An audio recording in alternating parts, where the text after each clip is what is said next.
Eh bien, connaissez-vous le roman Un piège sans fin? En début d'émission, Harim Lassisi vous fera goûter toute sa valeur esthétique. En parlant justement d'esthétique, il en aura à foison sur les écritures. Esther Doko nous donne une saveur littéraire de son dernier recueil de poèmes intitulé Mémoire d'horizon. Et nos horizons par ici, c'est aussi Sommité. Oui, Sommité reçoit aujourd'hui pour vous Joss Pinto. C'est artiste atypique. Bonjour et bienvenue. On vous retrouve tout de suite avec Nicanor. C'est dans Vita Vie.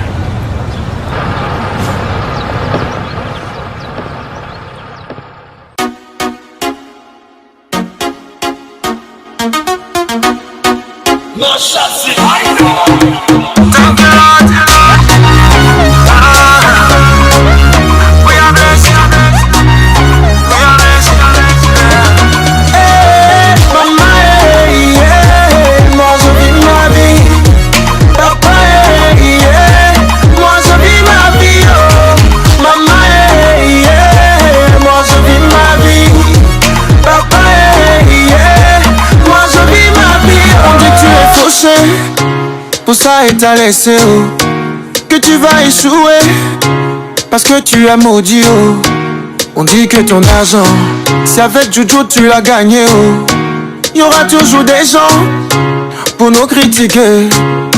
On n'a même pas le temps, on est en avance. Oubliez les soucis, prenez du bon temps.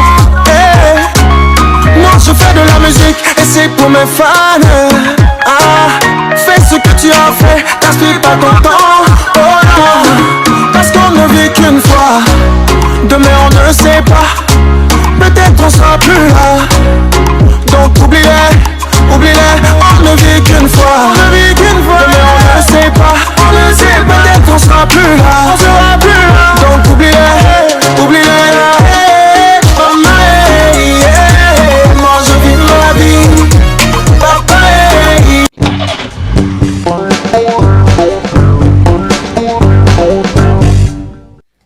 Esther Doko, bonjour. Bonjour Habib. Vous nous proposez un recueil de poèmes, on va y revenir, mais avant, on retrouve Harim Lassisi, bonjour. Monsieur Habib. Alors aujourd'hui avec vous, toute l'esthétique qui se retrouve dans ce roman Un piège sans fin. Toute l'esthétique.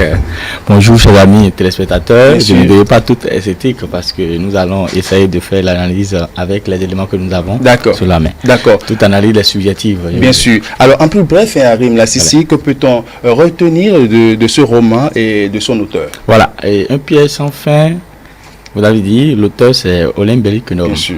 Je voudrais revenir sur lui, d'abord parler de sa vie, de façon brève, vous l'avez dit, mais aussi de ses œuvres. D'abord, il faut dire qu'il est né le 20 septembre 1928 à Ouida.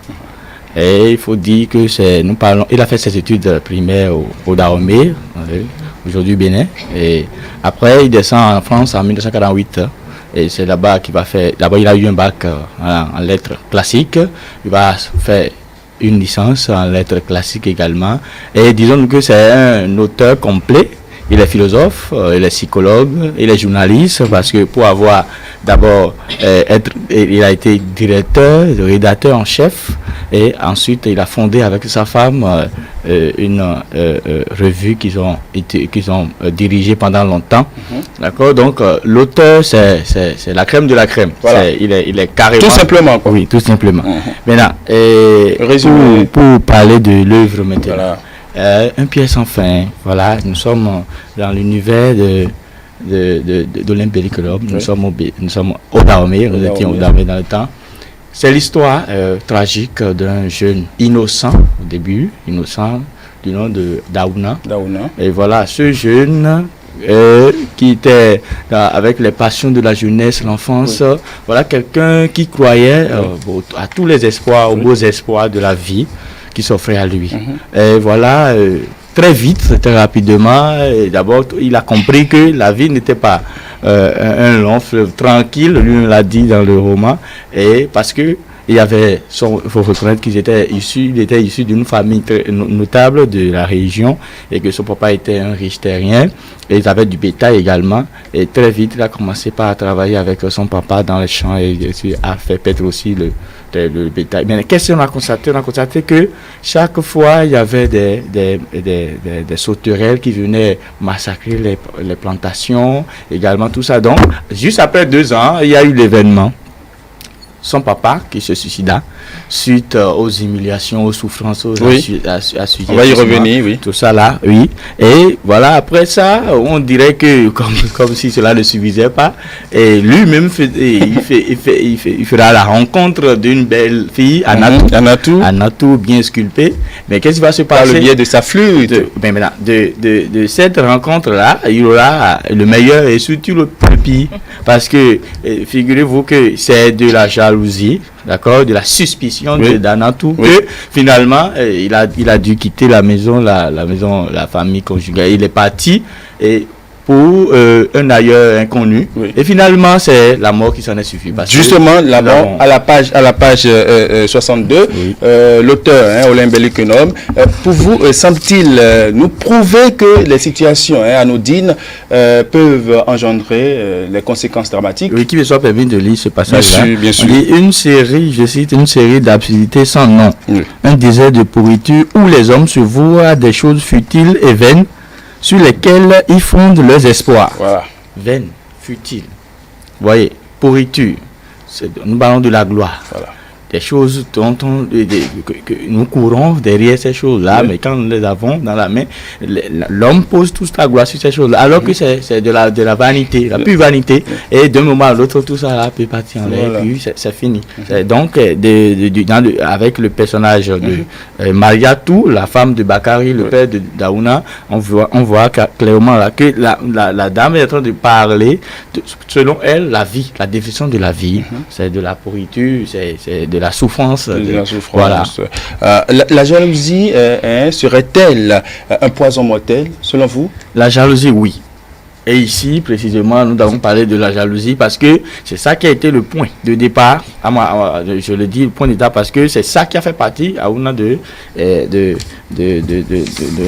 sa famille. Et puis nous allons parler de la jalousie aux pages 122 à 123.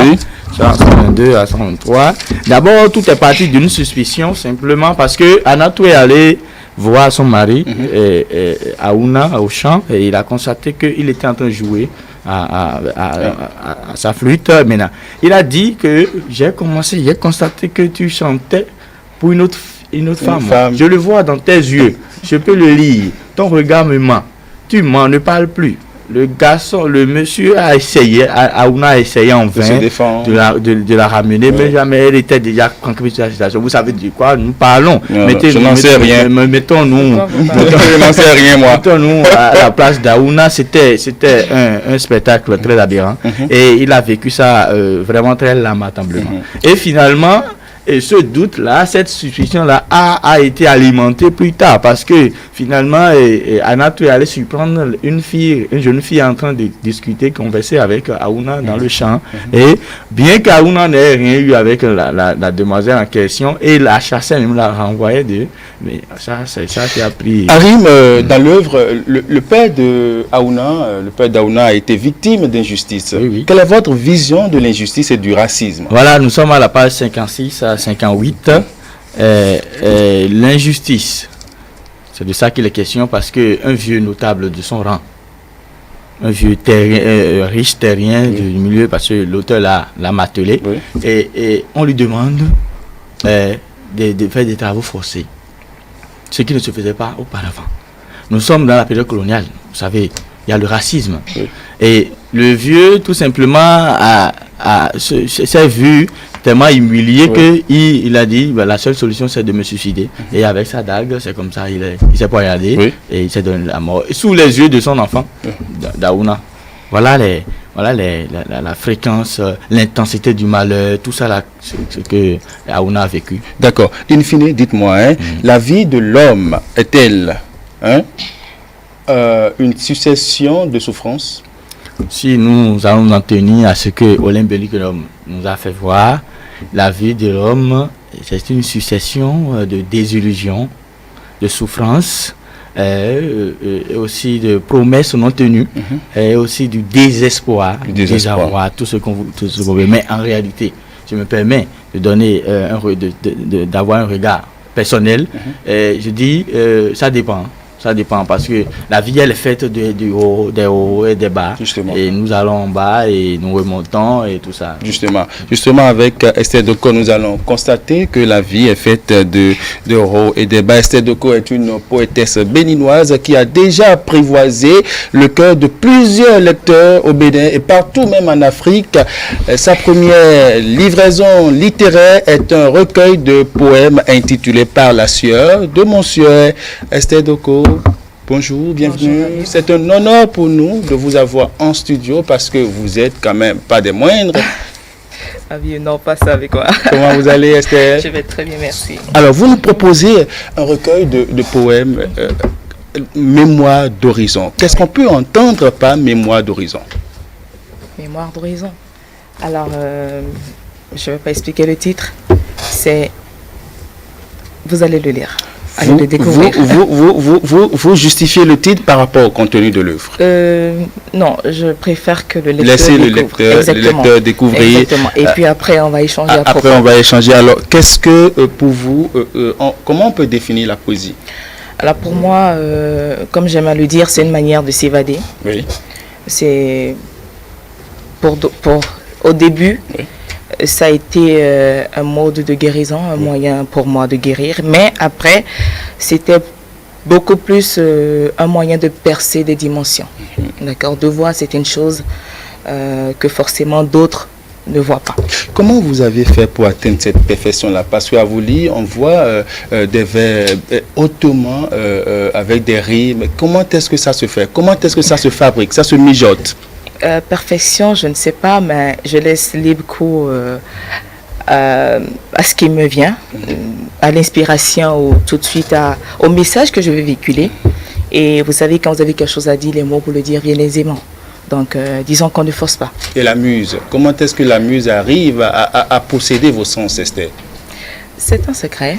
Mais bon, vous savez, je préfère garder.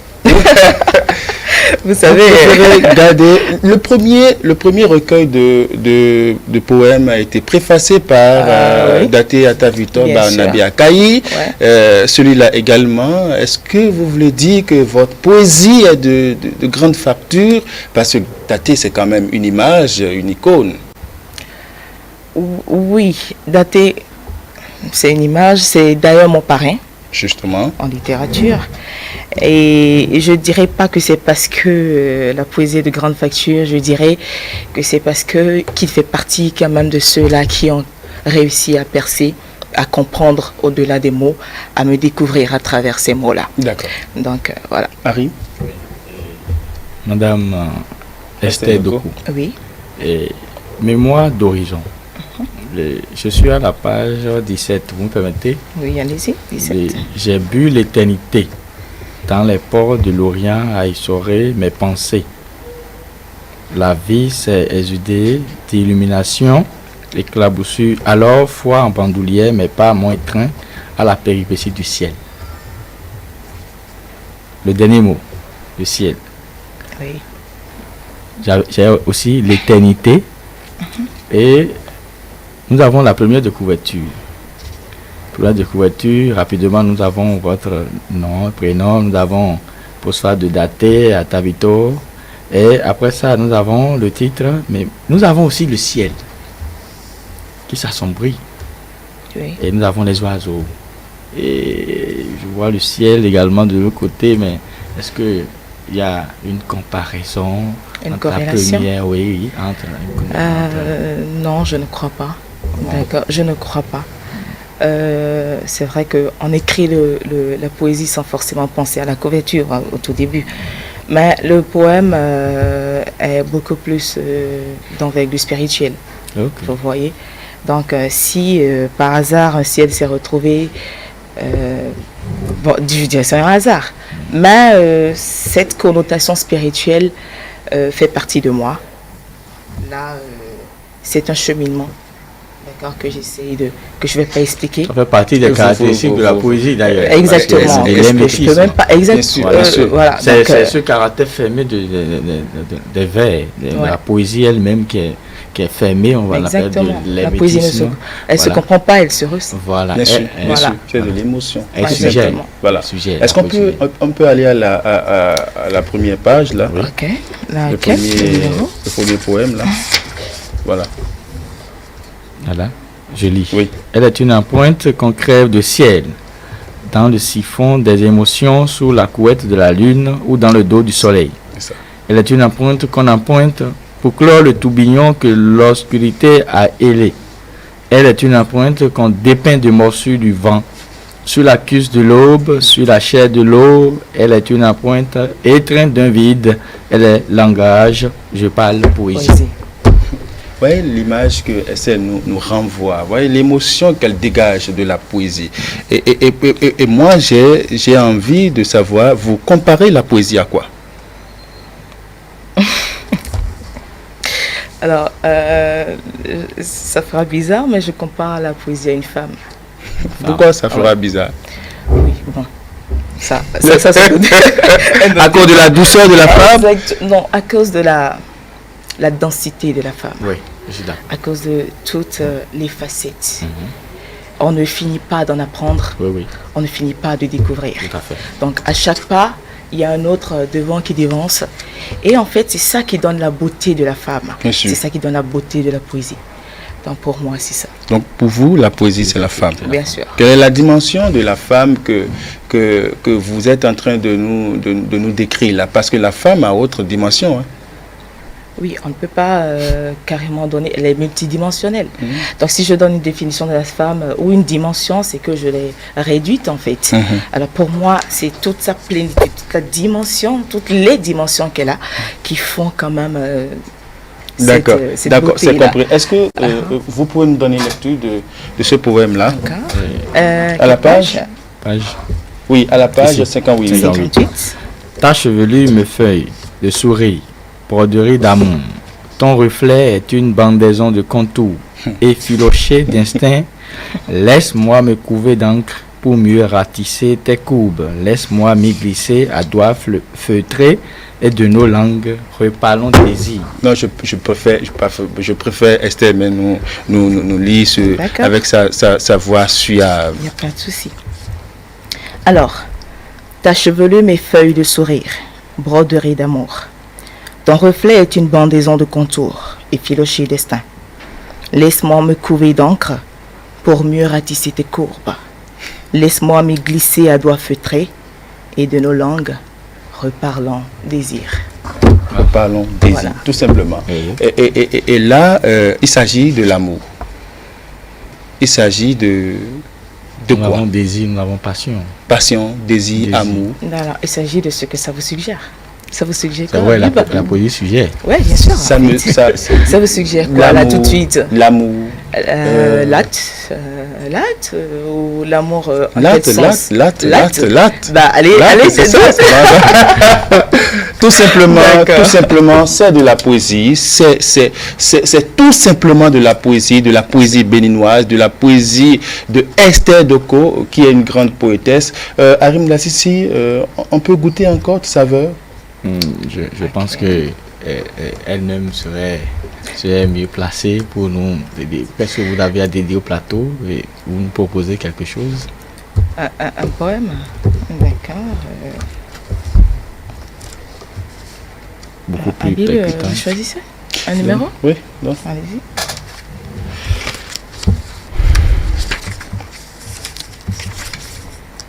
Et si on écoutait le poème à la page 111. 111. Oui, 110, 111. D'accord. Alors. Le monde. C'est 111. Oui. 110, 111. 110. Oui. 111. Ah, oui. D'accord. Ok. Donc 110, c'est le monde, cet océan. Et un courant qui noie.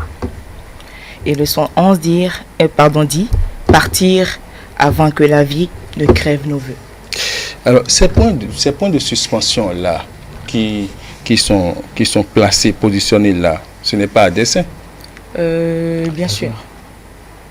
Bien sûr. Alors, avant de continuer, je vais dire, les points de suspension font partie de moi. Pourquoi je le dis?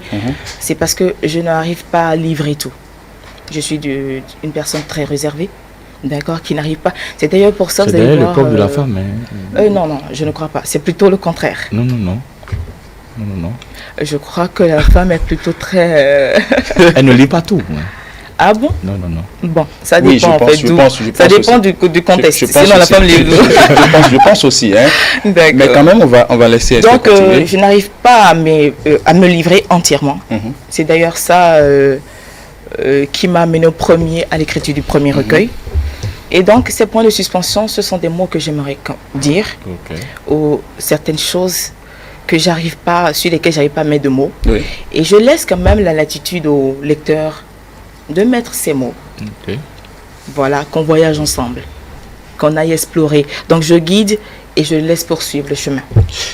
Voilà. Mais quand même, la forme du message attire mon attention. Oui. La forme du message me permet de penser que vous voulez faire adhérer le lecteur à votre idéal.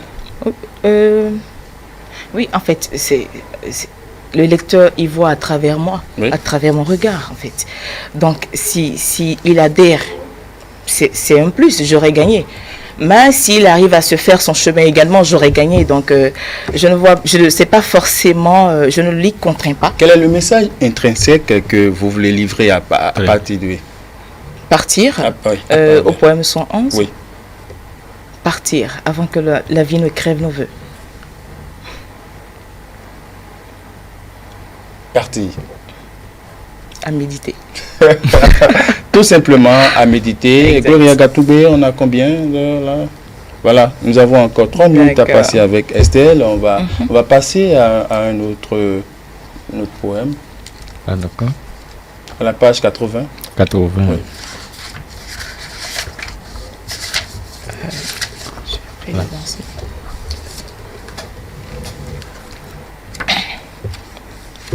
La page 80.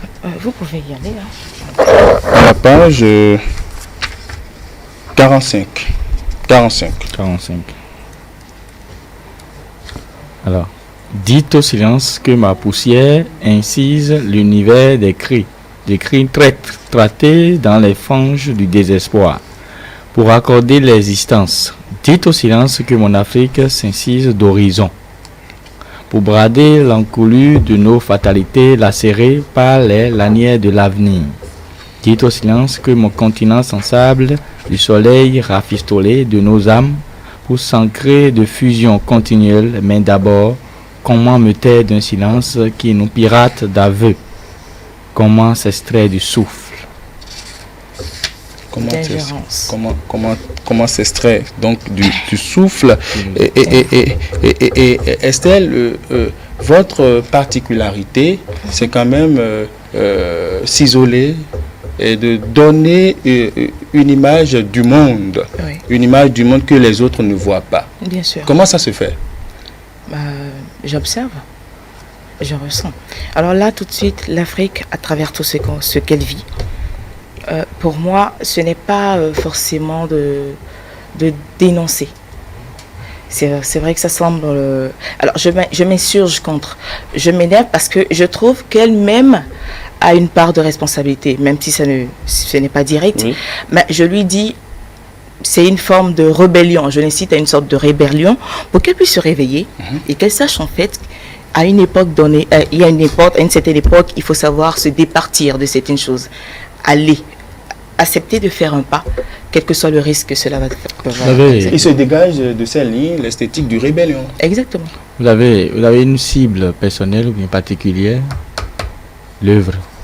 Une cible. Vous avez ciblé une catégorie? Non. Tout lecteur. Tout lecteur. Tout lecteur. Formidable. C'est tout simplement du délice, c'est tout simplement du Estelle craché, fouetté, chatouillé. Je vous invite à lire Mémoire d'horizon. Vous ne pouvez pas vivre encore plus longtemps si vous ne lisez Mémoire d'horizon. C'est Estelle, postfacé par Daté Atavitor Banabé. Tout de suite, nous allons retrouver Félicité Pardonnou dans Éducons. On va parler de la combinaison cesse-études, si cela est possible. Mais avant, on écoute une chanson et on revient. D'accord.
Mesdames et messieurs, merci de votre fidélité. C'était à l'instant Cessimé dans Gondo. Félicité Pardonnou, bonjour. Bonjour, Abib. Alors, combinaison cesse-études, est-ce possible?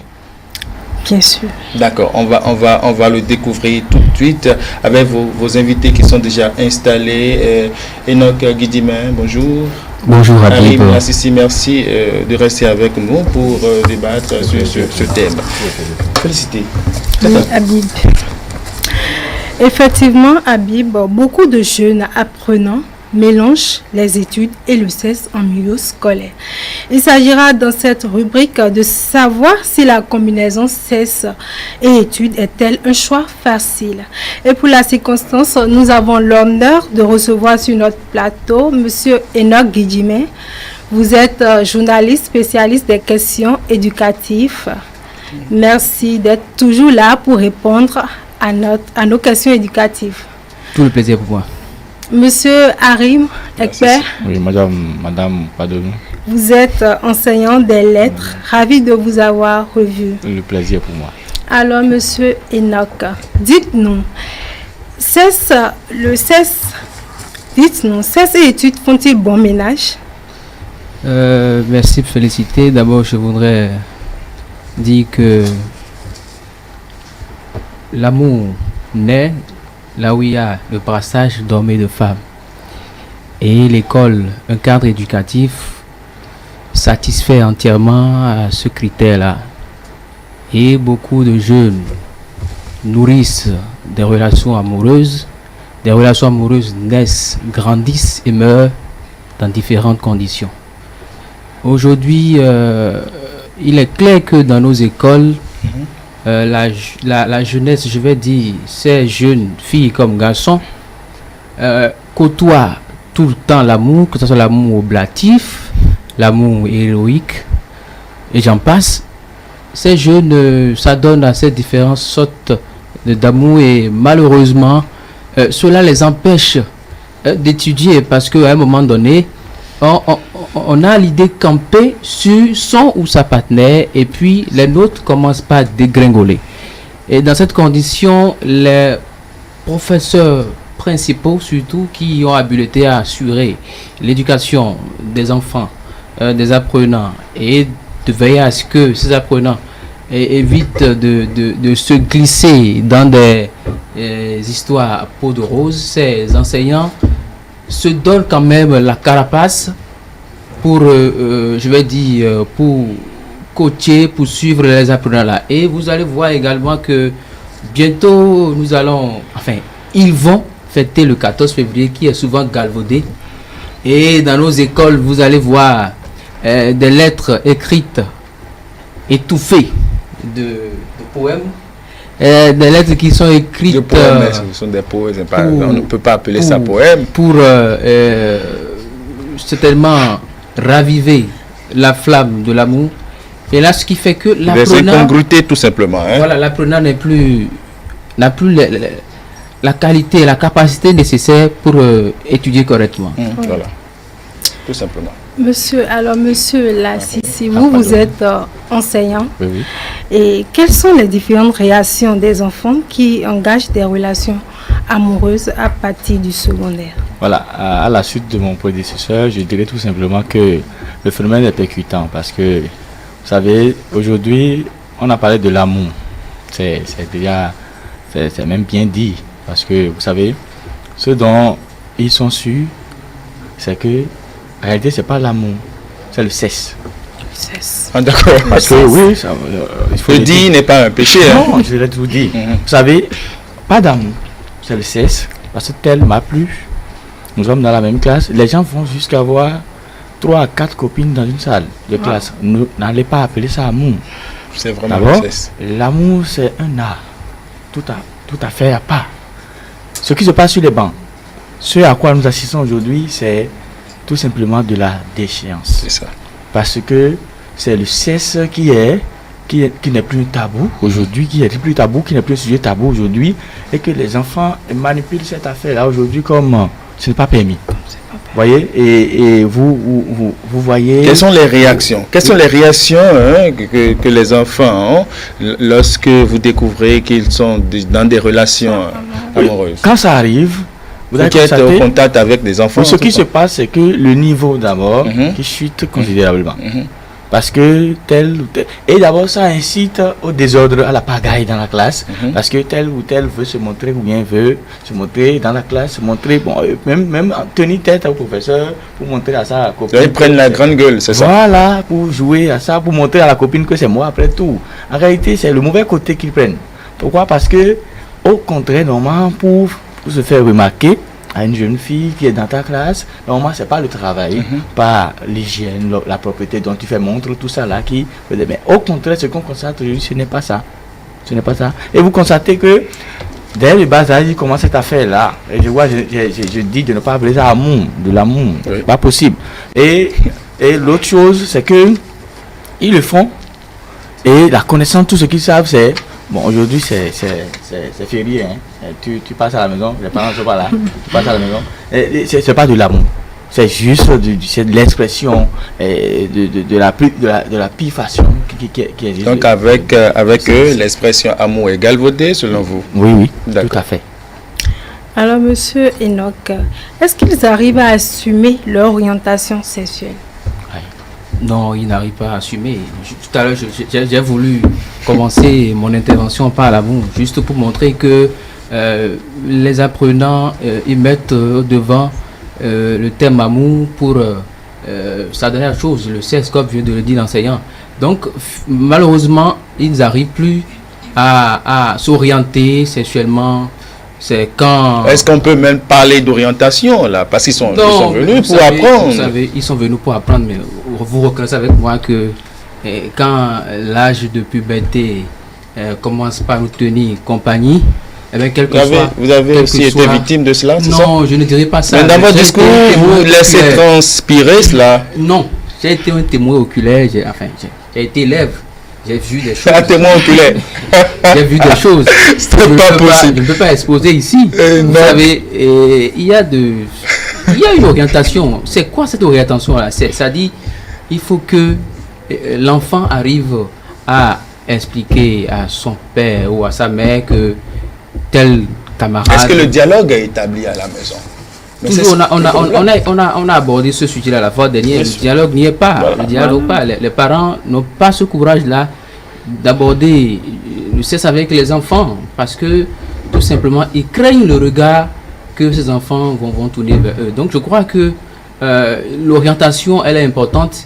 Il faut que ce soit les professeurs principaux, les surveillants d'école, les enseignants et même les parents d'élèves qu'ils arrivent au moins à suivre les apprenants pour que ces enfants ne s'adonnent pas à des choses qu'on peut déplorer après. Et moi, je voudrais sincèrement décerner satisfecit aux surveillants généraux qui, tant bien que mal, font l'effort parce que, je l'ai dit, dans une école, je ne veux pas citer le nom de l'école, il y a des vendeuses de ces fleurs et autres là qui pilulent les alentours des écoles ou des fois ils rentrent dans les écoles et ce sont les surveillants généraux à l'aide de l'association des parents d'élèves qui arrivent. Donc vous pensez que les vendeuses ne doivent pas rôder autour des écoles? Mais quand ils sont en train de faire du commerce. Ils peuvent faire du commerce, mais ce commerce, quand le garçon au lieu d'être concentré au cours, prend son temps à triturer son ménage pour trouver des expressions pour amadouer sa partenaire ou sa copine, vous pensez que l'intéressé est encore concentré? On voit il y a des apprenants où en plein cours ils s'écrivent de petites notes pour se donner des rendez-vous et ce sont des jours fériés comme l'a dit l'enseignant. C'est ces occasions-là qu'ils trouvent. Ou bien quand on dit bon est-ce que le professeur est là? Non, il n'est pas là. Bon, on se retrouve. C'est des cas qui sont récurrents. Vous voyez, donc il faut que les parents... Mais monsieur, donc, il y a souvent ces parents-là qui n'aiment pas du tout aborder le sujet de la sexualité avec les enfants. Exactement. Par exemple, moi, ma maman, des fois, quand tu vas vers elle, peut-être tu veux lui parler de la sexualité, tu commences par lui parler de garçons, des fois elle te refoule. Mais quel conseil donneriez-vous à ces parents-là? Si moi je pourrais donner le conseil, je voudrais juste les inviter à faire recours à ce guide, le guide référentiel pour le dialogue parents-enfants en sexualité reproductive. Je crois que ce guide renseigne de façon exhaustive sur le rôle ou la tâche qui revient à un parent d'élève dans ces circonstances. Parce qu'il faut que les parents d'élèves les parents arrivent à utiliser les mots, c'est-à-dire pas les mots en tant que tel, mais utiliser les mots pour que l'enfant qui vient vers lui ne se sente pas touché, pour que prochainement, quand il va vouloir venir pour exposer un sujet ayant rapport avec sa santé sexuelle, qu'il puisse s'exprimer sans avoir peur. Je crois que c'est ça. Et ce guide Ce guide se retrouve dans les centres de promotion sociale. C'est là. Et je crois que les parents doivent se rapprocher de ces chefs de centre de promotion sociale pour voir dans quelle mesure ils peuvent être en possession de ce guide-là. Ouais, c'est vraiment important. Monsieur Harim, vous êtes enseignant, vous pouvez être aussi parent peut-être, mais quelles sont les manières que vous pouvez utiliser pour parler à ces enfants-là? Moi, je dis d'abord que l'on ne peut pas concilier, vous me permettez de répondre à votre question de départ, on ne peut pas concilier sexe et éducation. Ce n'est pas possible. Ce n'est même pas concevable. Voyez? Parce que, étant donné que les enfants, les apprenants que nous avons aujourd'hui n'ont pas encore le niveau requis, n'ont pas le niveau, et l'âge aussi, ça joue beaucoup. Ça fait qu'ils n'ont rien comme connaissance en la matière. Je parle du sexe. Oui. Et c'est avoir une copine dans un lit où ça se passe comme ça, mais les conséquences. Je parle de notions, je parle de connaissances en la matière, je parle des méthodes contraceptives. Ils n'en connaissent rien du tout. Là, ça se fait, il y a des infections, il y a des maladies sexuellement transmissibles. Tout ça là, ça joue. Maintenant, finalement, ça finit par une grossesse et ça dépose le garçon à la maison. Parce qu'il est désormais papa, il doit s'apprêter, il doit faire face aux dépenses et tout ça, aux exigences, tout ça. Maintenant, donc, vous voyez que quelqu'un reste à la maison, la fille aussi est perturbée par la grossesse et tout, elle est déposée également à la maison, mais qui paie? Le niveau est rabaissé. Et ce qu'il faut dire, comme mon prédécesseur, c'est qu'il faut inviter les parents à commencer par entretenir les enfants à la maison sur ces thèmes-là, sur ces sujets-là. Ce n'est plus du tabou aujourd'hui. Nous sommes au 3e millénaire. Ce n'est pas possible. Oui. Parlons avec nos enfants, parlons cesse avec les enfants, expliquez-leur telle chose à tel âge tu dois avoir telle apparition sur ton corps, tout ça là. Maintenant ça doit faire si des garçons seront attirés, ils vont venir, tout ça là. Mais Harim, de droit dans vos bottes, vous pensez que vous n'avez pas eu l'occasion de vivre ça quand vous étiez au secondaire? Ah bon, je l'ai vécu à ma façon, je l'ai dit. Vous avez été aussi témoin oculaire. Bon, je ne dirais pas témoin oculaire, mais je l'ai vécu à ma façon. Parce qu'on a été tous élèves, on a pris par là. Et comment vous aviez surmonté cela? Pas surmonté, je dirais plutôt que chacun avait son objectif. Vous savez, lorsque, entre-temps, moi j'étais sur les bancs, j'avais des gens j'avais une fille que j'aimais beaucoup, j'appréciais beaucoup.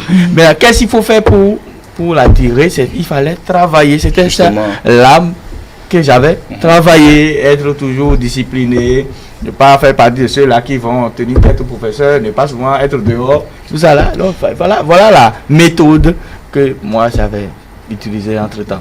Alors, donc, quand on travaille en classe, on attire l'attention des jeunes filles, c'est ça? Évidemment, vous savez, excusez-moi du peu, les femmes aiment ce qui brille. Ce qui attire. Voilà, quand tu es un jeune garçon et que tu travailles, tu es bien en termes de notes en classe. Souvent, on est courtisé par les filles. Et je voudrais dire que la combinaison, ça peut se faire. Études, c'est impossible. C'est comme poursuivre 2 livres à la fois. Tu ne peux pas être en train d'étudier et t'abonner au CES. Alors, si tu brilles, est-ce que tu ne peux pas faire briller alors quand tu brilles et que tu commences par faire le cours au CES, systématiquement, les notes commencent par dégringoler. C'est clair. Et peu aujourd'hui combinent les deux et travaillent en classe. Vous pouvez aller en relation sans aller au CES, non? Oui, c'est normal. Mais quand on dit relation dans les écoles aujourd'hui, permettez-moi du peu, c'est le CES, hein. C'est le CES et puis ça passe.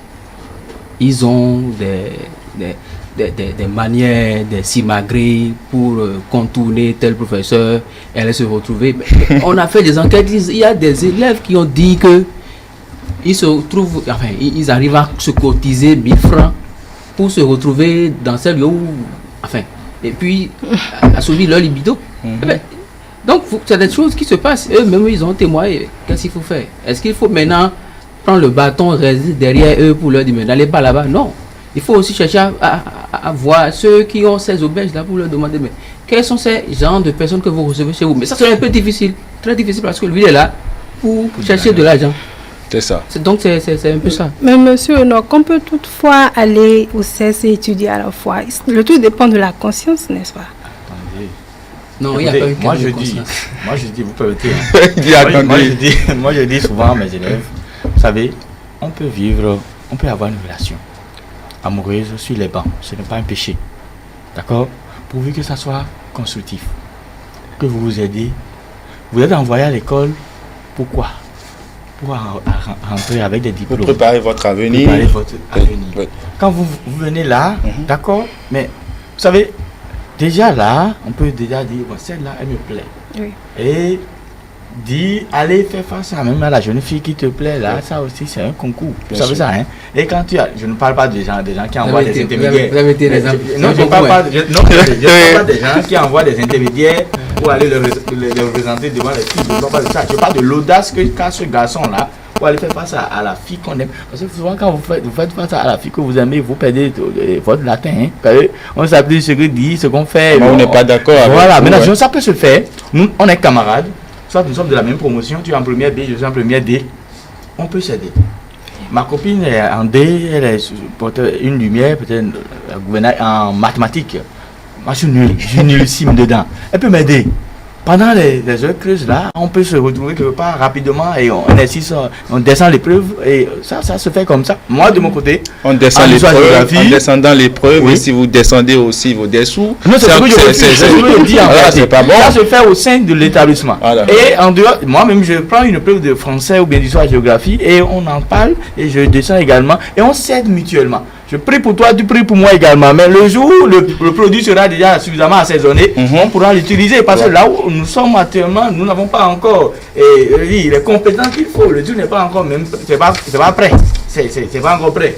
Donc attendons que ça soit prêt et après les études, on se retrouve et puis ça se passe correctement là. Et donc votre mot de la fin?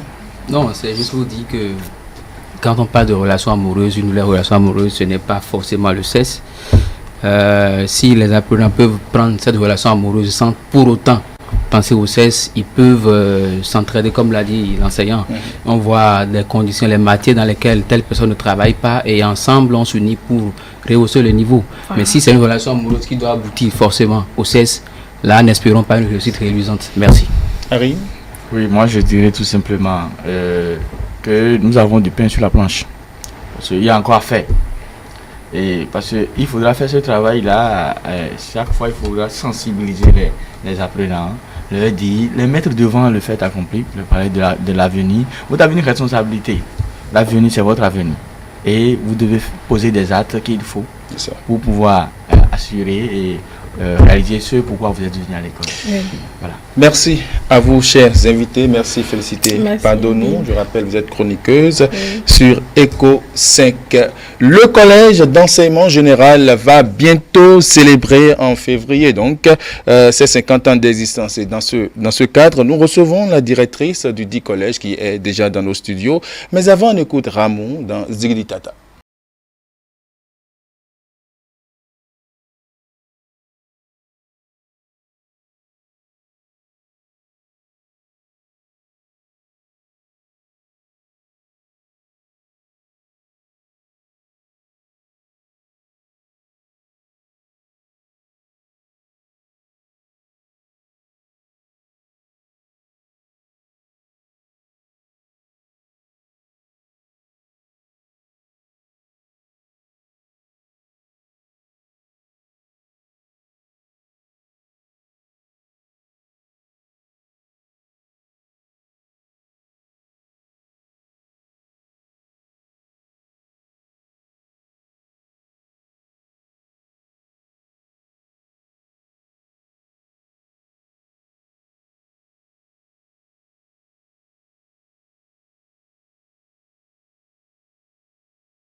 Je vous l'annonçais, Madame Rachida Tousseidou Orubagou est avec nous. Madame, bonjour.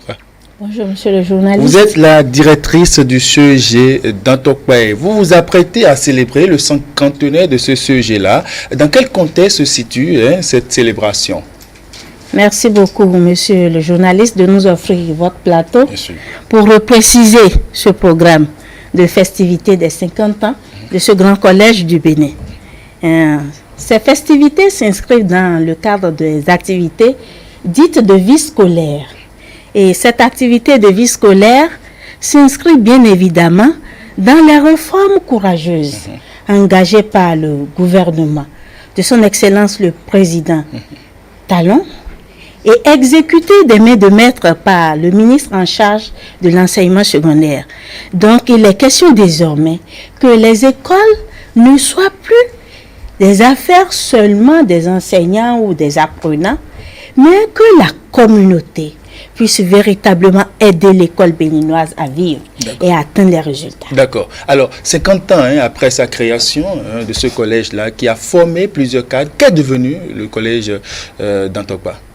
Merci de poser cette question, parce que le CEG d'Antokpa est toujours là physiquement. Le CEG est là, le CEG à l'âge d'homme.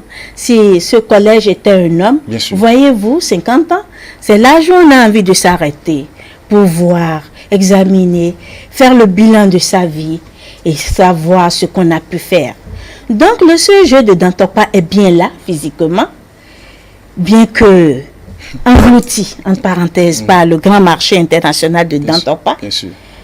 Mais les enseignants sont en place. L'architecture physique est là. Cette architecture est peut-être vieillissante. Voilà pourquoi, quand on nous a demandé, dans notre lettre de mission, d'avoir un projet d'établissement, nous avons estimé que célébrer les 50 ans d'âge du CEG de Dantokpa serait une grande opportunité pour trouver les moyens de réhabiliter au plan moral que physique, ce grand collège qui a vu naître, qui a vu former tant et tant de cadres béninois. Alors, à une semaine de l'événement, comment vont les préparatifs? Les préparatifs, j'avoue, vont bon train. Il suffit de faire un tour dans le collège pour le constater par soi-même. Mais vous savez, aucune œuvre humaine n'est parfaite. Et les questions de moyens sont toujours là, têtues, difficiles, mais nous avons notre motivation qui n'est nullement ébranlée. Malgré nos difficultés, nous essayons d'avancer pour tenir au jour J. Parce que cet établissement est créé un 20 février de l'année 1970. Donc, le 20 février 2020, il aura 50 ans et nous pensons pouvoir le révéler à la face du monde. Bien sûr. Alors, quelles sont les activités prévues pour célébrer ce cinquantenaire? Merci beaucoup de me poser cette question. Vous savez que l'école doit rester l'école. Les programmes nous attendent pour l'évaluation de fin d'année. Donc, nous allons continuer les cours jusqu'au 19 février. Et toute la journée, on est en classe. Et ce n'est que l'après-midi de ce mercredi 19 février que nous allons faire un défilé carnavalesque pour tourner tout autour du collège pour montrer que nous sommes là, nous vivons et que nous allons festoyer. Donc le jeudi, c'est le grand jour du lancement officiel. Et il y a plusieurs activités qui sont à l'affiche. Il y aura la cérémonie officielle, bien sûr, marquée par plusieurs allocutions. Et nous attendons une invitée de marque. Nous espérons qu'elle nous entend. Nous ne voulons pas dévoiler son nom. Donc, je réserve... Madame Claudine Talon, c'est possible? Bon, c'est possible que ce soit Madame Claudine Talon? Bien sûr, c'est à cela que nous rêvons. Et nous espérons qu'elle nous fera l'honneur. En tant que première dame dans ce grand marché, il faut qu'elle puisse être là pour nous soutenir. L'école est d'abord la chose de la femme. Avant d'être celle des autres personnes. Bien sûr. Alors, d'une telle organisation, madame, quelles sont vos attentes? Nous attendons de profiter de cette organisation pour amener nos apprenants à avoir les meilleurs résultats. Parce qu'ils sont dans un cadre qui a défraîchi. Donc, nous voulons pouvoir physiquement améliorer le cadre pour qu'il soit attrayant pour ces citoyens à part entière, béninois, ces apprenants qui ont droit à la qualité de l'environnement. Nous sommes plombés par les problèmes de mobilité. Mais à l'intérieur, l'école est insonorisée. Quand on est dans l'école comme dans toutes les écoles béninoises. Donc, nous voulons un cadre de vie sain pour nos apprenants. En cela, nous voulons faire un coucou à Canal+, au groupe Canal+, qui est passé dans l'établissement et qui nous a offert une mini-médiathèque. Bien sûr.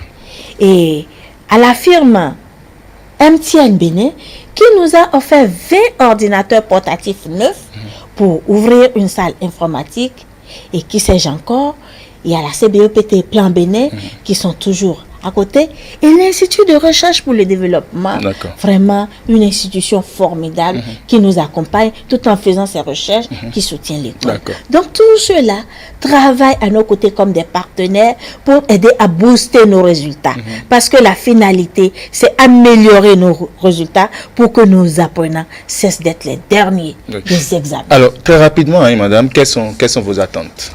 Nos attentes, c'est que les populations béninoises et étrangères puissent véritablement nous venir en aide, nous aider, nous donner les moyens. Nous n'avons pas les moyens. Je voudrais pouvoir saluer la mémoire de notre feu président Guy Sindi, qui sera inhumé le 15 février prochain. J'avoue que cet homme est un homme de cœur qui a accepté, accompagné cette initiative du Téléthon de 2000 francs par apprenant. C'est formidable. Ce n'est que sur ces moyens que nous roulons pour le moment. Donc nous attendons les autres, en dehors de ceux que je viens de citer, de nous prêter main forte, de nous soutenir financièrement, matériellement, pour que la fête soit belle. Merci beaucoup, Madame Rachidatou Seydou Oro Bagou.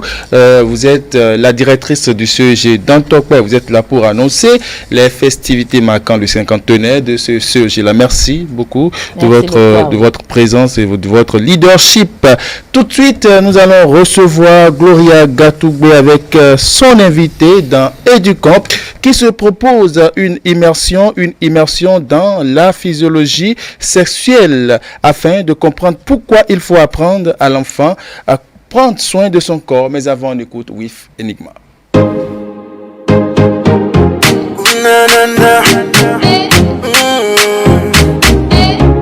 Like beat on the mix.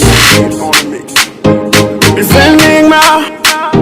Oh, only good vibes. Me no feature na bombi. Mene boma susu na sinu mi. Oh, pongo do nyuma mumedeme. Ena wifu nubi kogwe. Nude boma kasotinu we. Yeah, a vivo simi lebela ume.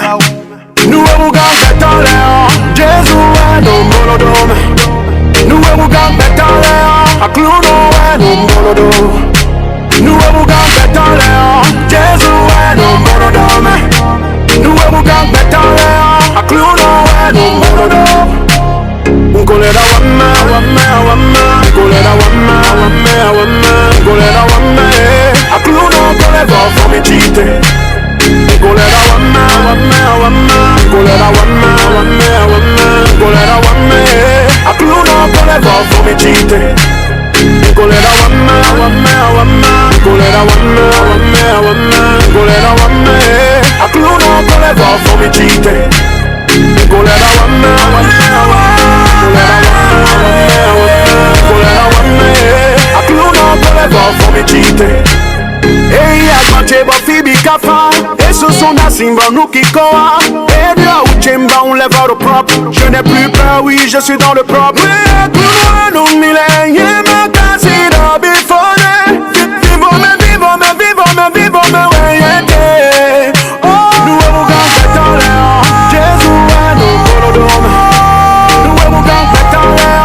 A clouno est nos monodomes. Nous avons gagné dans l'air. Jésus est nos monodomes. Nous avons gagné dans l'air. A clouno est nos monodomes. Unkolera wame.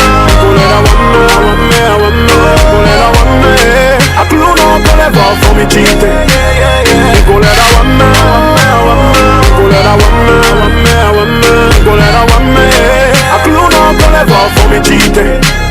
Nicolera wame, Nicolera wame, Nicolera wame. A clue no gonna go for me cheat. Nicolera wame, Nicolera wame. A clue no gonna go for me cheat. Papa Michel, Edouard Duranto, Boss Ulrich Adjouvi, Tanti, Dream Music, Jeunesse et Valeurs, Maman Elisha, Oh, Rock.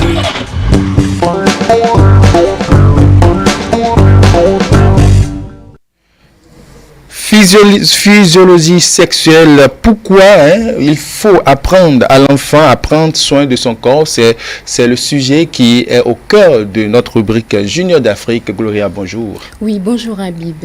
Chers téléspectateurs, bonjour et merci d'être restés sur votre rubrique Junior d'Afrique.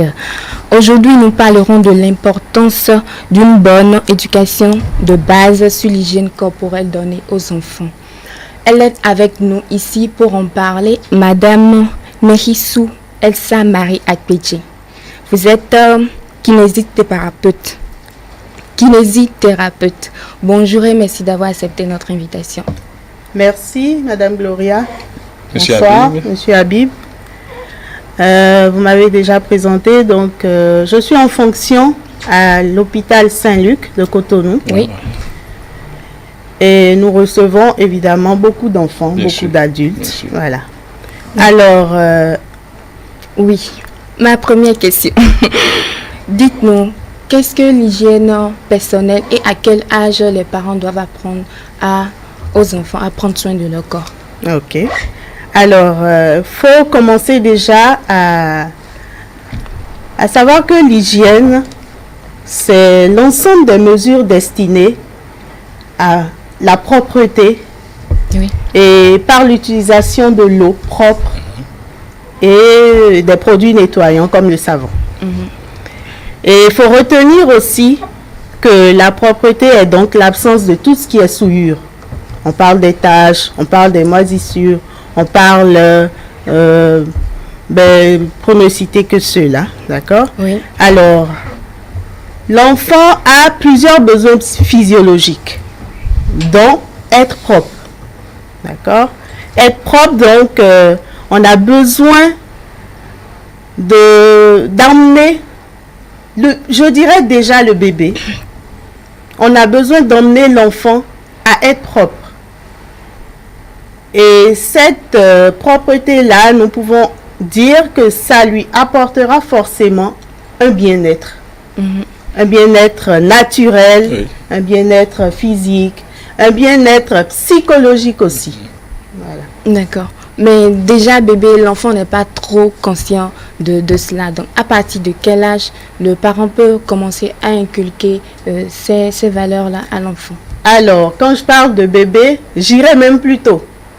Aujourd'hui, oui, j'irai même plus tôt, parce qu'aujourd'hui, on n'est pas sans savoir que nous devons parler à nos enfants dans le ventre. Ah, d'accord. Voilà.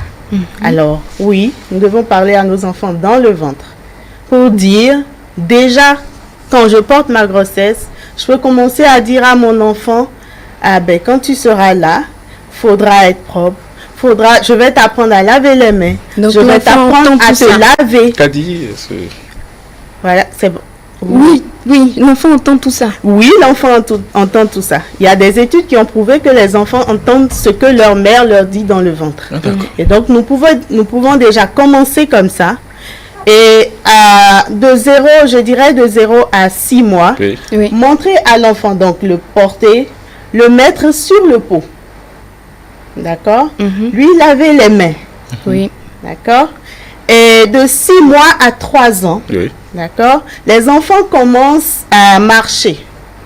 Ils marchent, ils se tiennent debout, ils font tous, ils bougent beaucoup, ils se roulent par terre. oui. Donc déjà à ce moment-là, leur montrer à le WC c'est ici. La douche c'est ici. Avant de manger, parce que déjà à cet âge-là, ils ont leur petit bol et oui, ils peuvent manger dedans. Donc leur montrer qu'il faut se laver les mains avant. il faut se laver les mains après avoir été sur le pot et ainsi de suite. D'accord. Cette éducation-là n'est pas non seulement à la maison, dans les milieux scolaires aussi, on le remarque. Bien. Comment le milieu scolaire peut éduquer l'enfant mieux? Le milieu scolaire est bien évidemment un soutien important pour les parents. Oui. Et surtout de nos jours où je dirais que les parents, je ne vais pas dire qu'ils sont démissionnaires, mais on est tout le temps occupés. Donc le milieu scolaire a intérêt à aider nos enfants dans ce rôle-là. Nous avons dans nos écoles aujourd'hui tout ce qui est dispositif, tout ce qui est moyen important pour ça. Nous avons des salles d'eau, nous avons des cantines scolaires, oui. Nous avons des cours aussi. Tout à l'heure, M. Habib a parlé de la physiologie sexuelle. Bien voilà, sûr. On a des cours sur ça pour montrer à l'enfant, pour montrer à la fille qu'elle doit faire sa toilette quand elle est à la douche. Et indéniable. Donc, voilà, donc de cette manière-là, le système scolaire donne son plus aux parents. D'accord.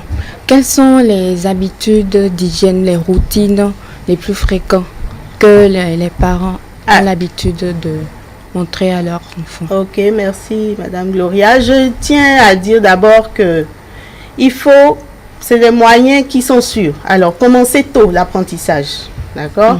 Le faire régulièrement.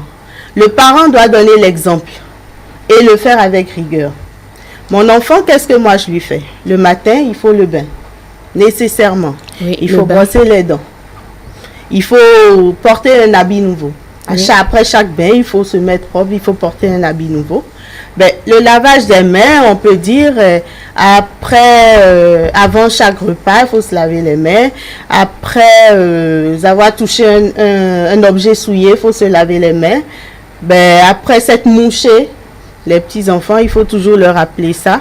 Mais quand on commence tôt, ils prennent l'habitude. Donc après, même après avoir éternué, toussé, il faut se laver les mains. Il faut s'essuyer aussi. Je dirais qu'il faut faire penser à la propreté au niveau des pieds, au niveau des appareils génitaux qu'on fait découvrir aux enfants très tôt. Voilà. Tout à l'heure, je parlais de la fille, mais il y a le garçon aussi. Il faut lui apprendre à laver son outil très utile pour le développement de la vie. Voilà. Et ça leur permet d'arriver même en classe quand on les met devant même devant des cahiers, je voulais dire, devant le cahier, il faut que l'enfant ait les mains propres pour ouvrir son cahier. Et ça, donc... Quels sont les effets positifs qu'on peut remarquer chez un enfant qui a reçu cette éducation de base? L'enfant qui a eu des notions d'hygiène corporelle, vestimentaire, alimentaire aussi, c'est un enfant qui est sain. Oui. C'est un enfant qui est joyeux. C'est un enfant qui galope tout le temps. C'est un enfant qui ne tombe pas malade et qui est heureux. Voilà. D'accord. On remarque qu'il y a des enfants sans domicile fixe qui n'ont pas un foyer d'accueil et donc qui ne sont pas suivis par des parents ou des personnes un peu plus âgées. Quels sont les effets négatifs qu'on peut remarquer chez ces derniers?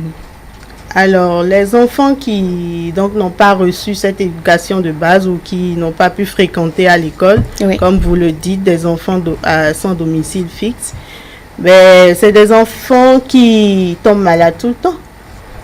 Des enfants qui tombent malades tout le temps, qui attrapent des maladies contagieuses, des maladies de la peau, des maladies infectieuses. Oui, voilà. Selon vous, que faut-il faire pour ces enfants-là? Alors, et là, j'en appelle, je dirais déjà au ministère de la Famille, au ministère de la Santé, et même au ministère de l'Éducation. Et nous, en tant que parents, ce qu'on peut faire quand on rencontre des enfants sans domicile fixe, si nous avons les moyens, prenons-en quelques-uns, éduquons-les, apprenons-leur ce qu'ils ne savent pas, et aidons-les à mieux faire ces gestes-là. D'accord. Et je voudrais rajouter qu'on a des orphelinats qui jouent ce rôle, qui prennent des enfants qui sont là, qui n'ont personne, et ils aident ces enfants-là et nous devons les remercier d'ailleurs. D'accord, je voudrais rapidement revenir sur les filles parce qu'elles ont un corps assez sensible. Oui, je voudrais que vous nous rappeliez rapidement quelles sont les habitudes qu'il faut adopter. D'accord. Alors, par rapport aux filles, ce qui est très important, moi je dirais, la toilette intime est très importante. Voilà. La toilette intime est très importante. Les gynécologues de nos jours disent il faut laver le bas avec de l'eau simple. Donc, déjà, le faire le matin, si possible à midi, si possible après chaque toilette. Voilà, après chaque toilette. Et le soir, au coucher, il faut le faire avant de se coucher. Et je voudrais aussi dire pour nos jeunes filles en âge de puberté et qui ont les premières règles. Voilà, les premières règles. Justement. Il faut que les parents soient vraiment là pour les accompagner parce que c'est déjà une période difficile pour elles. On découvre du sang dans la culotte, on comprend pas. Il faut que les parents aident vraiment ces filles-là en leur montrant ce qu'il faut faire. Donc en leur disant que c'est pas, il n'y a pas de mort d'homme, c'est quelque chose qui arrive à toutes les femmes et qu'il faut juste pouvoir changer sa couche si c'est des couches qu'on lui apprend à utiliser et faire la toilette, le bain qu'il faut.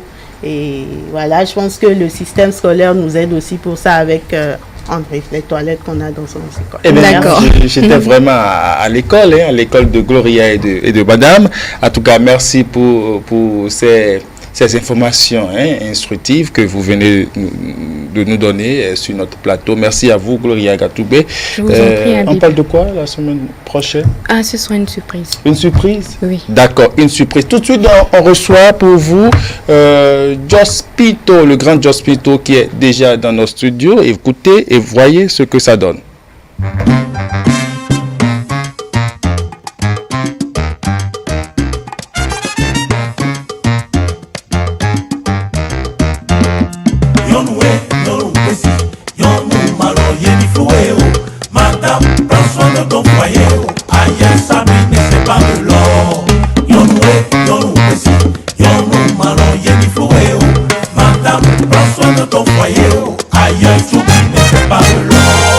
Même si tu es découragé, faut jamais démissionner. Aucun mariage n'est pas fait, faut jamais abandonner. Asouda Béo, on nous précise la bé. Asoupe n'enfant, il doit souper. Le mariage est une école où on apprend à se découvrir. Le foyer est très fragile, œuvrons pour sa durabilité. Pour un amour sincère, il faut la tolérance. Pour un foyer paisible, il faut l'humilité. Pour un mariage harmonieux, il faut se soumettre. Le mariage est très fragile, pour le conserver, il faut la patience.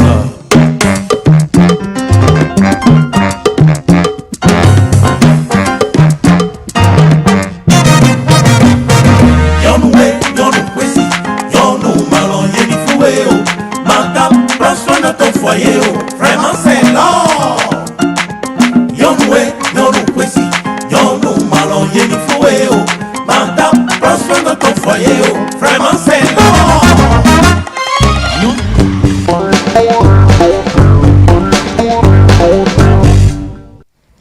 Et oui, chers téléspectateurs, je vous l'avais dit, c'est une sommité que nous recevons pour vous. Jospito, bonjour. Bonjour. Vous avez plein de soleil dans votre vie? Naturellement. Naturellement. D'accord. On va le sentir aussi avec vous tout de suite. Gloria et Kadi, comment vous allez? Ça va super bien. D'accord. Alors, bonjour chers amis téléspectateurs. Nous avons sur ce plateau avec nous ce matin Jospito.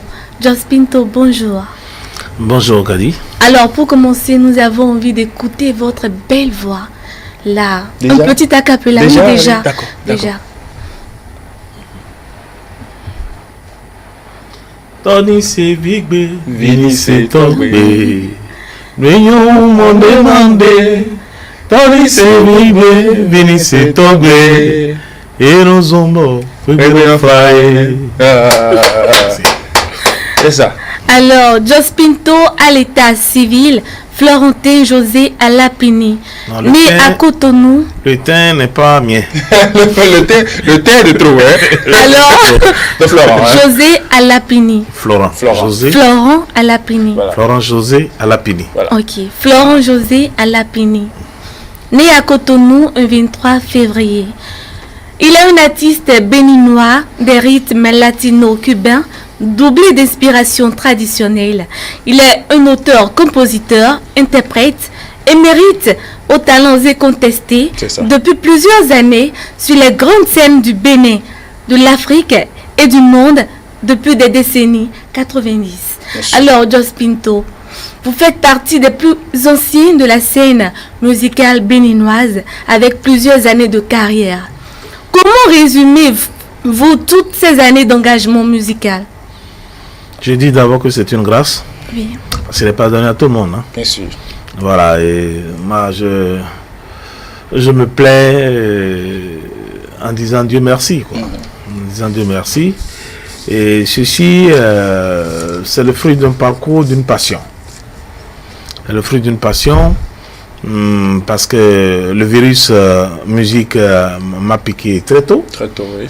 C'est une grâce. C'est une grâce, oui. Voilà. Et de l'autre côté, l'école nouvelle a beaucoup contribué à mon essor.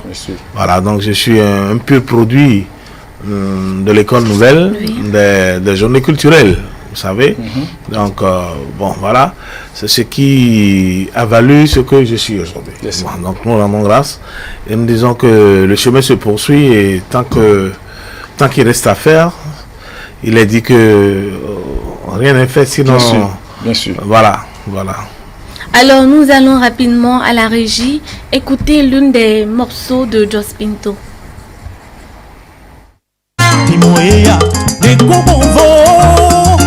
Elles sont les mêmes, elles sont pareilles. Soumoulin, des moyens, des Kobonvo, mais ils sont les mêmes, ils se ressemblent. Gougou, quand on a de Dieu.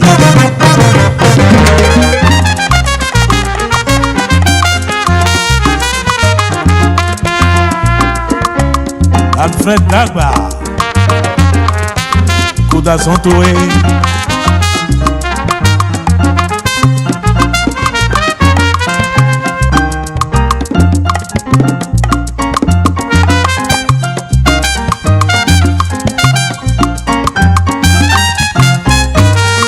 Vive le mariage, heureux les mariés, sauvons le foyer, pas de divorce. Le mariage de Dieu, le mariage, heureux les mariés. Il faut éviter le divorce. Le divorce fait beaucoup de victimes. Vive le mariage, heureux les mariés. Le foyer avec divorce. Alors, Jos Pinto, parlez-nous un peu de quel message véhicule cette chanson, par exemple. Le message est assez clair. C'est le mariage. Oui, c'est le mariage. Vive le mariage. Et moi, le côté que j'aborde, c'est le divorce. Je condamne le divorce simplement parce que s'il faut célébrer le mariage pour le divorce, c'est pas la peine. C'est pas la peine. Hein? C'est pas la peine. C'est quoi le mariage pour vous? Quelle est la vision du mariage que vous avez? Bon, ben, le mariage pour moi, c'est une alliance divine. C'est une alliance divine. C'est deux individus qui s'engagent à vivre pour le meilleur et pour le pire. Voilà. Bon, à vie. Hein. Et quand on s'engage, forcément, il y a quelque chose qui se passe pour aller au divorce. Il y a forcément quelque chose qui se passe. C'est que il faut comprendre que c'est quand on n'est pas prêt à être au-dessus de la mêlée, ou à pardonner, ou à accepter l'autre comme soi, ou à comprendre que le message divin qui est là, c'est l'amour du prochain. Aimer l'autre comme soi-même. Voilà. Quand on sort de cette règle, tout est foutu. Donc, in fine, il faut rester au-dessus de la mêlée, il faut pardonner, pardonner et passer l'éponge. Passer l'éponge, se soumettre, tout est dit. Hein. Tout est dit dans le message. Tout est dit dans le message. Et de façon générale, quels sont les messages que véhiculent vos chansons, les thèmes abordés et qu'est-ce qui fonde ces thématiques-là? En fait, la réalité, moi je suis très accroché à la famille. J'adore la famille. Tout ce qui est lié à la société, le vivre ensemble. C'est celui-là vraiment que j'adopte, c'est celui-là que je chante, le vivre ensemble. Et pour ne pas dire l'amour du prochain. Bien sûr. Voilà. Donc l'effet de société aussi. Bien sûr. L'amour, pas très souvent, l'amour entre... Allons au lit là, c'est cet amour-là, c'est pas de cet amour-là que je parle. Voilà, je parle de ça. De l'amour. Je parle dans le de sens strict. Dans le sens strict. Voilà. Voilà. Et votre passage là dans ce groupe Africando, parlez-nous de vos expériences. Non mais c'est un passage. On y est toujours. Bien sûr. On y est toujours parce que. Mais c'est parti d'un moment. C'est parti d'un moment. Oui, c'est parti d'un moment où nous avons rêvé. Après le décès de notre patriarche, le feu Jonas Pedro, nous avons rêvé voir un Béninois succéder ou bien à ce poste-là, nécessairement. Sachant que nos États entre griffes n'accompagnent pas forcément. Non, pas forcément n'accompagnent pas. C'est pas leur souci premier. C'est pas leur souci premier. Que vous soyez ambassadeur, il faut le dire, que vous soyez ici ou ça, ou vous échinez, vous battez, vous mouillez le maillot à plein temps pour le pays. Bon, pour certains, c'est votre passion, c'est votre envie de faire, vous le faites, pour tous, contre tout sacrifice. Ce n'est pas un réflexe qui est accompagné pour dire attention, celui-là, il faut le pousser, il faut l'encadrer, il faut lui mettre les moyens pour que notre visibilité à travers lui soit une réalité. C'est pas forcément ça. C'est pas forcément ça. Donc voilà, quand il nous a quittés, moi j'ai eu l'idée en fait de me battre tout seul. De postuler pour pouvoir intégrer parce que il fallait que pour moi un Béninois soit un Béninois. L'intégration a été facile? L'intégration n'a pas été facile. Je le disais tantôt que c'est à mes frères, comme tout sacrifice, avec tout ce qu'il faut, que j'ai pu. Bon, c'est vrai que l'idée a été suscitée parce que un confrère a bien voulu qui est un remplaçant de Jonas Pedro au sein d'Africando.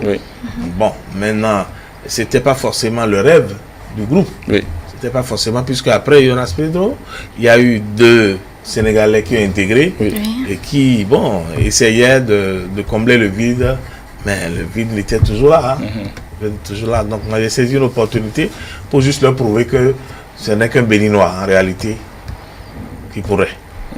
Et alors, cette intégration-là dans ce groupe-là, qu'est-ce que cela a fait, a donné de plus dans votre parcours? Quelle est la plus-value ça m'a forcément apporté un plus dans la mesure où ça m'a permis de goûter à la grande scène. Voilà. Ça m'a permis tout de suite de goûter à la grande scène et d'aller tout de suite à l'international, d'être en face des réalités à l'étape supérieure. Donc, ça m'a permis de côtoyer déjà de grands noms tout de suite. Et puis après, après l'étape Africando, qui a duré quelques années avant les malheureux décès que nous avons connus. Voilà, donc après cela, nous sommes retrouvés dans le projet Las Maravillas de Bucaramaiga, qui fait son petit bonhomme du chemin. Voilà, donc, nous avons parcouru pas mal de pays déjà dans le monde entier. Voilà, nous sommes juste à la pause, on reprend en avril bientôt. Voilà, mais avant cela, il y a le marché des arts de spectacle d'Abidjan. Pour lequel nous sommes sélectionnés sur 780 groupes, toutes disciplines confondues, et 450 environ dans la discipline de musique, et 22 en fin de compte sélectionnés sur le plan international pour participer. Il faut acclamer cela. Un chapeau à l'artiste. Voilà. 22 sur le plan de la musique, en fait, pour le Massa. Donc, nous participons au Massa du 7 au 14 mars 2020 prochain. Et pour cela, nous nous apprêtons à Adama. Malgré que Est-ce qu'on peut avoir la primeur de cette chanson que vous voulez? Non, est-ce que c'est une chanson? Ce n'est pas une chanson, c'est un répertoire qu'on veut aller dérouler. Ok.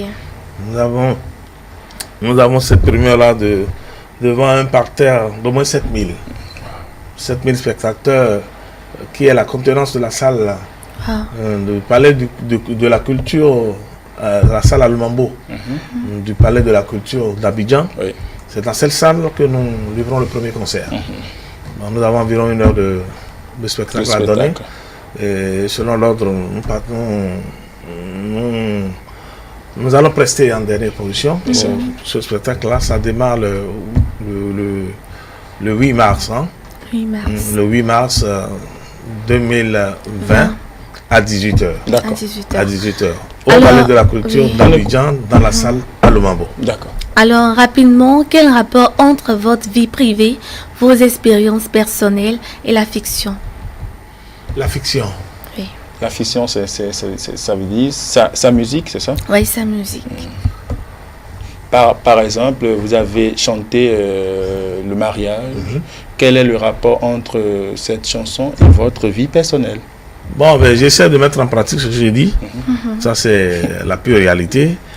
Mais quand bien même officiellement, je n'ai pas encore signé le document qu'il faut signer pour attester que... Il faut le faire. Vous attendez quoi, Jospito? J'attends Vous êtes désormais une icône. Oui, j'attends de faire mes tours là d'abord et de m'amasser assez d'expérience et puis faire la fête. Parce qu'après tout, c'est une fête. Bien sûr, c'est la fête. On veut quand même réécouter la voix de Jospito. Oui.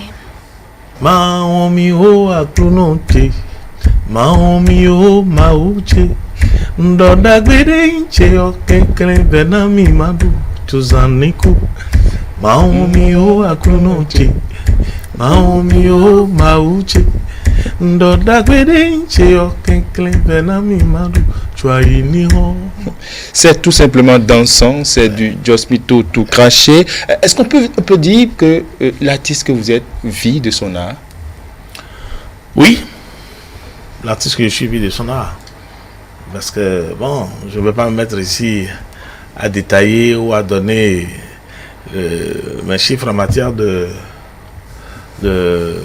d'entrée financière. Mais toujours est-il que, bon, on aurait souhaité que ce soit mieux. Parce que l'homme est d'abord un éternel insatisfait.